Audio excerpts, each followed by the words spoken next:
As I walked up the driveway to the church building early this morning, I heard a very strange sound. I didn't know what it was, and I stopped and looked around and realized that there was air coming out of the exhaust vents of one of our furnaces.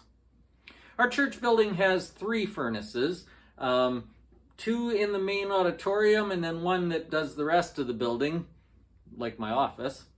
And so I went over to that vent and I put my hand in front of it and it was blowing hot air. Which seemed very strange because I knew for sure that the air conditioning was on in this part of the building.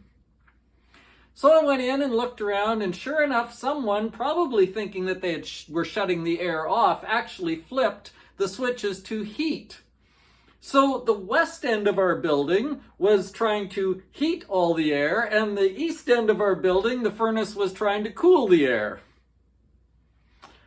You're welcome, Sask Energy and Sask Power.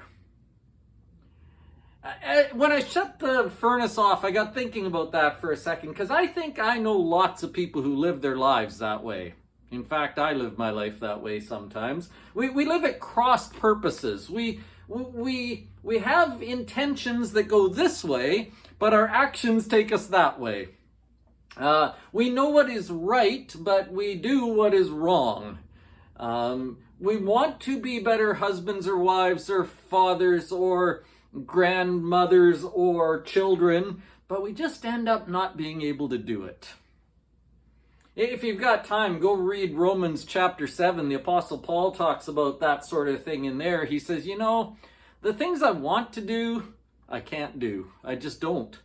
And yet the things I don't want to do, that ends up being the thing that I do. We just sometimes lived at cross purposes. We're kind of like cars whose front tires aren't quite aligned, right? And one tire's pulling you this way and one tire pulling you that way. It's just never a very good way to live. It's not really effective. It's like having one furnace trying to cool your building down while the other one's trying to heat it up. It's just never going to end very well, and it's going to be really wasteful, and you're not going to get the result you want.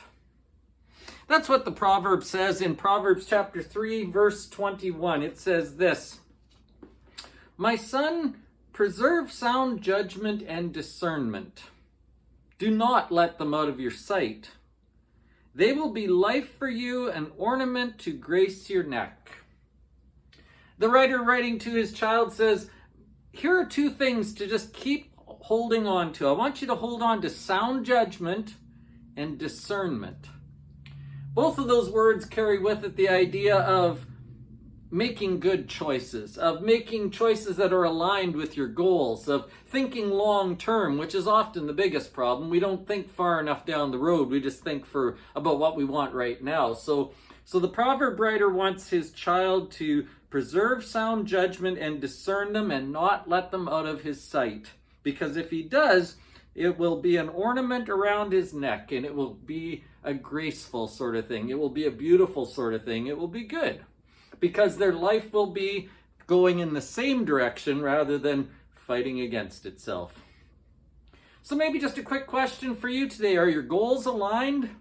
Are you doing the things you actually want to do, or are you doing things that fight against the things you really want to do? Are you investing your time in things that are profitable or things that are worthless? Are you focused on one thing? Are you going the right way? Trying to heat and cool a building at the same time isn't really wise. We must align our goals.